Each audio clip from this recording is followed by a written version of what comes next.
Konservasi. Apa itu konservasi?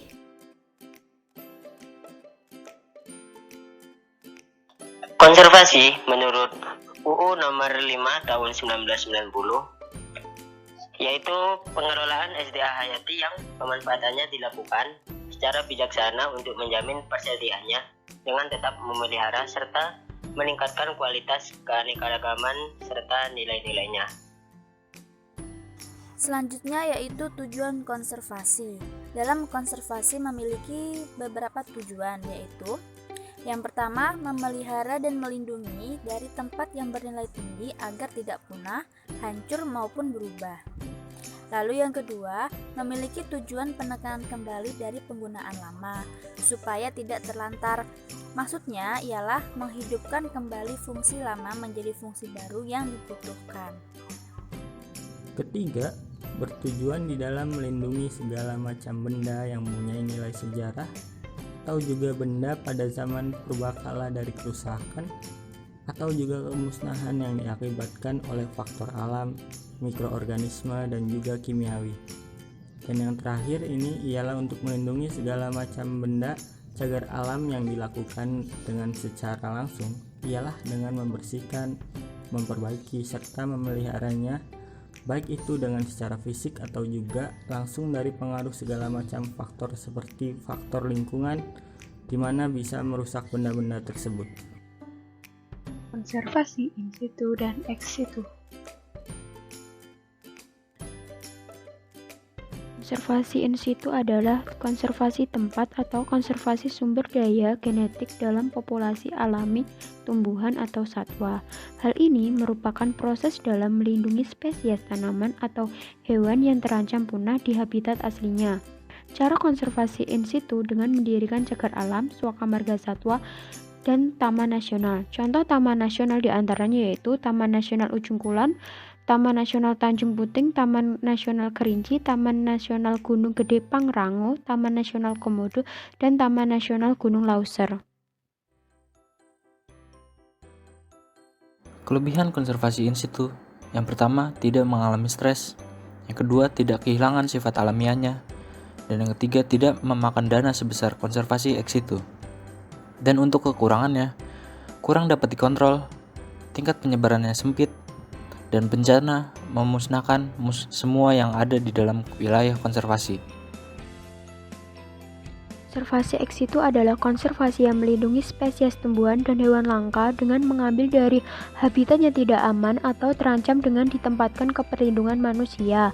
Contoh konservasi ex situ adalah Taman Safari Puncak, Kebun Raya Bogor, Kebun Plasma Nutfah, Kebun Koleksi, dan Kebun Binatang. Kelebihan konservasi ex situ: yang pertama, bisa dikontrol dengan maksimal. Dan yang kedua, kepunahan lokal akibat bencana alam bisa ditanggulangi. Dan yang ketiga, dapat menjadi wahana pendidikan dan wisata. Untuk kekurangannya, yang pertama, berpotensi mengalami stres. Yang kedua, kehilangan sifat alamiahnya. Yang ketiga, memakan waktu yang cenderung lebih lama. Dan yang terakhir, dana yang dibutuhkan sangat besar. Undang-Undang Konservasi in situ dan ex situ. Yang pertama adalah Undang-Undang Nomor 5 Tahun 1990 tentang konservasi sumber daya alam hayati dan ekosistemnya, terutama di pasal 13 ayat 1 yang bunyinya, pengawetan jenis tumbuhan dan satwa dilaksanakan di dalam dan di luar suaka alam. Di dalam inilah yang disebut in situ dan di luar suaka alam yang disebut ex situ. Nomor 2 ada Peraturan Pemerintah Nomor 28 Tahun 2011 tentang pengelolaan kawasan suaka alam dan kawasan pelestarian alam. Yang ketiga ada Peraturan Menteri Kehutanan Nomor 31 Tahun 2012 tentang lembaga konservasi, terutama di pasal 1 ayat 2 yang bunyinya, konservasi ex situ adalah konservasi tumbuhan dan atau satwa yang dilakukan di luar habitat alamnya. Selanjutnya ada Peraturan Menteri Kehutanan Republik Indonesia Nomor 57 Tahun 2013 tentang Strategi dan Rencana Aksi Konservasi Tapir atau Tapir Siklus tahun 2013 sampai 2022. Hal ini dikarenakan tapir statusnya menjadi langka akibat perburuan dan fragmentasi yang hutan yang menjadi tempat tinggal mereka. Pengelolaan konservasi in situ. Seperti yang tadi dijelaskan, in situ sendiri yaitu pelindungan tumbuhan dan satwa di habitat aslinya. Cara yang dapat kita manusia lakukan dalam konservasi in situ adalah dengan mendirikan cagar alam, taman nasional, dan suaka marga satwa. Nah, untuk mengelola jenis tumbuhan dan satwa di habitat aslinya ini, ada beberapa tahapan kegiatan yang harus dilakukan. Yang pertama, identifikasi, yaitu menemukan identitas dari jenis tumbuhan dan satwa yang diamati.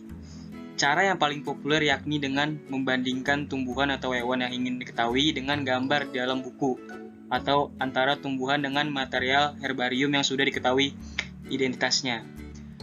Cara yang paling cepat dan memuaskan hasilnya untuk melakukan identifikasi yaitu dengan pergi ke lapangan bersama seorang ahli yang benar-benar mengetahui tentang berbagai jenis tumbuhan atau hewan. Lalu tahap kedua adalah inventarisasi, yaitu kegiatan pengumpulan data dan informasi untuk mengetahui kondisi populasi suatu jenis satwa dan tumbuhan yang termasuk habitat aslinya. Lalu yang ketiga, pemantauan. Nah, pemantauan adalah upaya untuk mengetahui kecenderungan perkembangan populasi jenis tumbuhan dan satwa dari waktu ke waktu, jadi secara berkala. Lalu yang keempat, pembinaan habitat dan populasinya, yaitu agar satwa dan tumbuhan dapat hidup dan berkembang secara alami. Yang kelima, penyelamatan jenis. Nah, ini merupakan pertolongan terhadap populasi jenis tumbuhan atau satwa yang habitatnya telah menjadi sempit dan terisolasi atau rusak karena adanya bencana alam atau karena kegiatan manusia sehingga populasi yang bersangkutan menjadi terancam bahaya kepunahan. Lalu yang terakhir ada pengkajian, penelitian, dan pengembangannya. Pengelolaan konservasi ex situ adalah perlindungan tumbuhan dan satwa di luar habitat aslinya. Kegiatannya lebih mengarah kepada pemeliharaan dan perkembangbiakan karena pelindungannya berada di dalam fasilitas buatan. Pengelolaan ex situ, konservasi ex situ dilakukan dalam bentuk kegiatan yang pertama pemeliharaan, yang kedua perkembangbiakan, ketiga pengkajian, penelitian, dan pengembangan. Lalu yang keempat ada rehabilitasi, yaitu suatu proses di mana hewan yang ditangkap diberikan perawatan khusus dan bila perlu dilatih atau diberi pengamanan khusus supaya dapat bertahan hidup. Yang kelima, penyelamatan jenis tumbuhan dan satwa. Kawasan konservasi.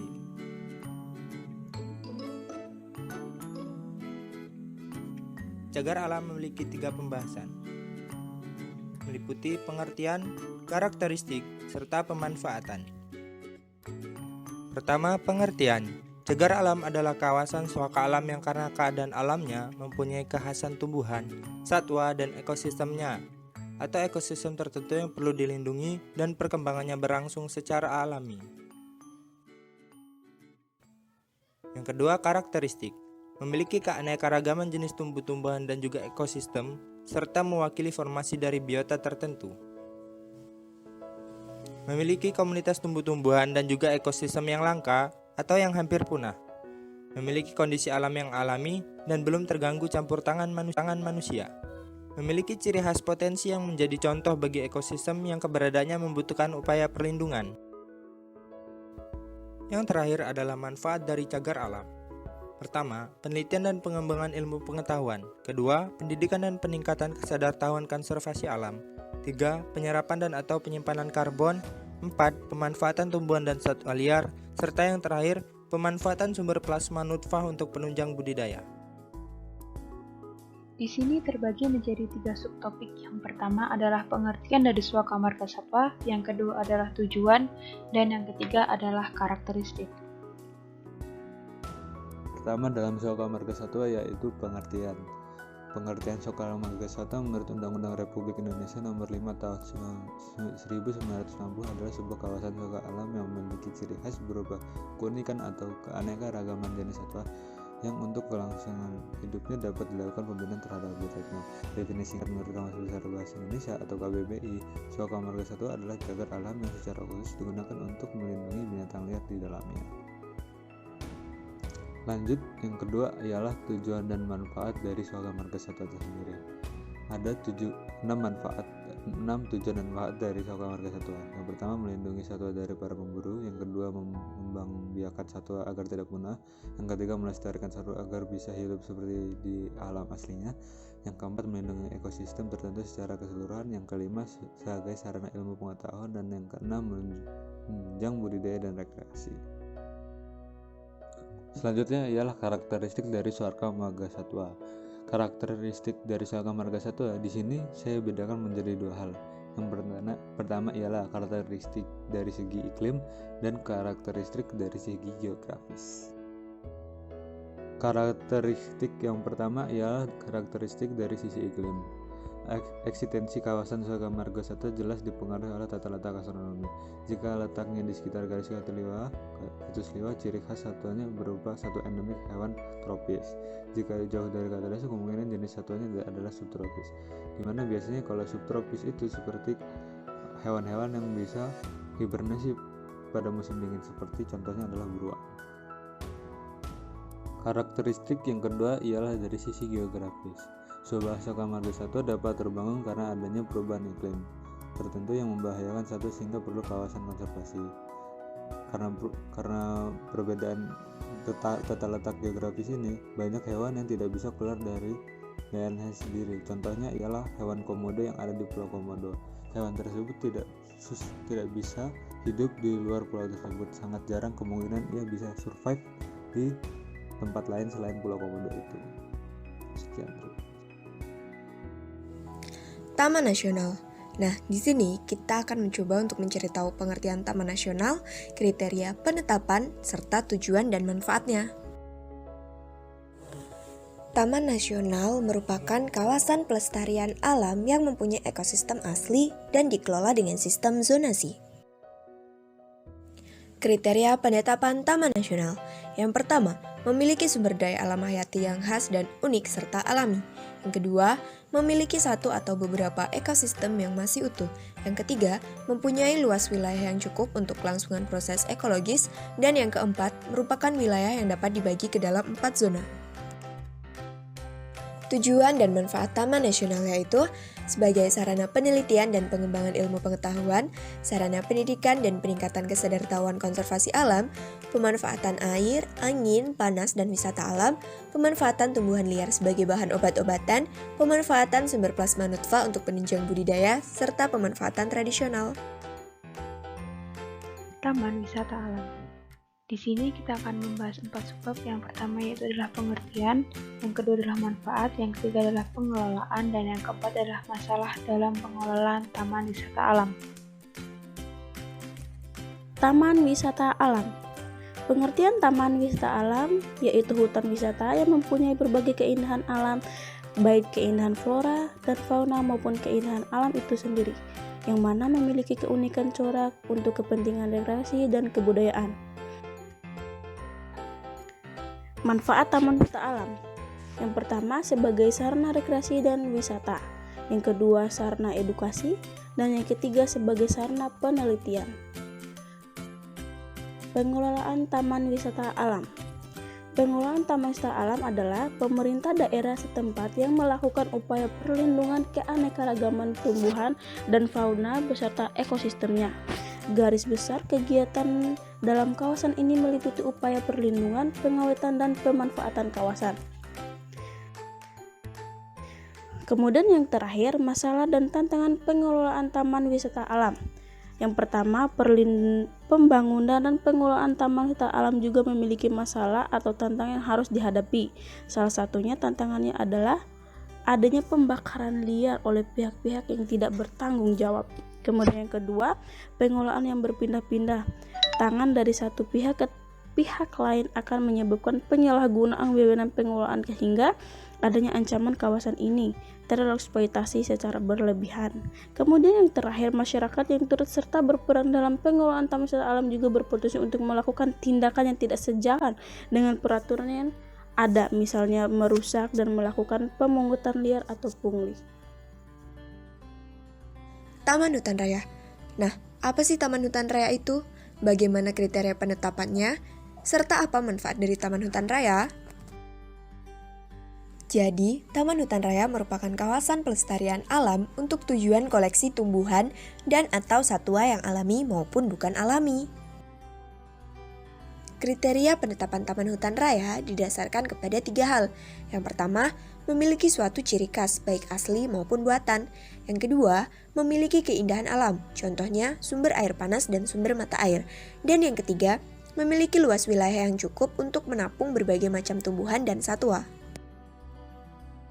Manfaat dari Taman Hutan Raya yaitu sebagai tempat bersosialisasi dan berkumpulnya masyarakat, tempat mencari nafkah, tempat rekreasi dan tempat wisata, tempat bagi beberapa event dilaksanakan, serta sebagai sumber oksigen di suatu wilayah. Zonasi. Zonasi merupakan salah satu upaya dalam mengelola kawasan konservasi. Pada prinsipnya, zonasi itu membagi wilayah di dalam kawasan konservasi menjadi wilayah-wilayah lagi. Sistem zonasi hanya dilakukan pada Taman Nasional Kawan. Menurut Undang-Undang Nomor 5 Tahun 1990 dan Peraturan Pemerintah Nomor 68 Tahun 1998, wilayah di dalam kawasan konservasi dibagi menjadi 4 zona. Pertama, zona inti. Kedua, zona rimba. Ketiga, zona pemanfaatan. Dan yang terakhir, zona lain. Zona inti yaitu kawasan yang mutlak dilindungi dan tidak diperbolehkan adanya perubahan. Zona inti ini hanya dapat dimanfaatkan untuk keperluan penelitian dan pengembangan yang menunjang pemanfaatan, ilmu pengetahuan, pendidikan, dan kegiatan penunjang budidaya lainnya. Nah, untuk yang zona rimba, yaitu kawasan yang digunakan untuk mendukung kepentingan pelestarian pada zona inti dan zona pemanfaatan. Zona rimba ini hanya dapat dimanfaatkan untuk keperluan penelitian dan pengembangan yang menunjang pemanfaatan, kegiatan penunjang budidaya, dan wisata alam terbatas. Untuk zona pemanfaatan, yaitu kawasan yang dimanfaatkan untuk kepentingan pariwisata alam dan kondisi lingkungan lainnya. Zona pemanfaatan sendiri dapat dimanfaatkan untuk keperluan pariwisata alam dan rekreasi. Berbeda dengan yang lainnya, zona lain hanya diadakan untuk kebutuhan masing-masing taman nasional. Zona lain dibagi lagi menjadi 4 zona. Pertama, zona tradisional. Kedua, zona rehabilitasi. Ketiga, zona religi. Dan keempat, zona khusus. Untuk contoh peta zonasi, di sini saya mengambil peta zonasi dari Taman Nasional Gunung Merbabu. Di Taman Nasional Gunung Merbabu terbagi menjadi 5 zona. Yang pertama yang berwarna merah yaitu zona inti, yang berwarna kuning zona rimba, yang berwarna hijau zona pemanfaatan, yang berwarna biru zona rehabilitasi, dan yang berwarna coklat adalah zona tradisional. Blok pengelolaan. Blok pengelolaan merupakan salah satu upaya pemerintah dalam usaha konservasi sumber daya alam hayati dan ekosistem di Indonesia. Hal ini dilakukan dengan cara menetapkan wilayah tertentu sebagai wilayah perlindungan dan mengatur cara pemanfaatan wilayah tersebut sebagai sistem penyangga kehidupan. Penetapan blok pengelolaan ini hanya berlaku pada wilayah selain Taman Nasional. Wilayah ini dapat berupa taman wisata alam, taman hutan raya, taman buru, swaka marga satwa, dan cagar alam. Blok pengelolaan dibagi ke dalam 3 blok utama, yaitu blok perlindungan, blok pemanfaatan, dan blok lainnya.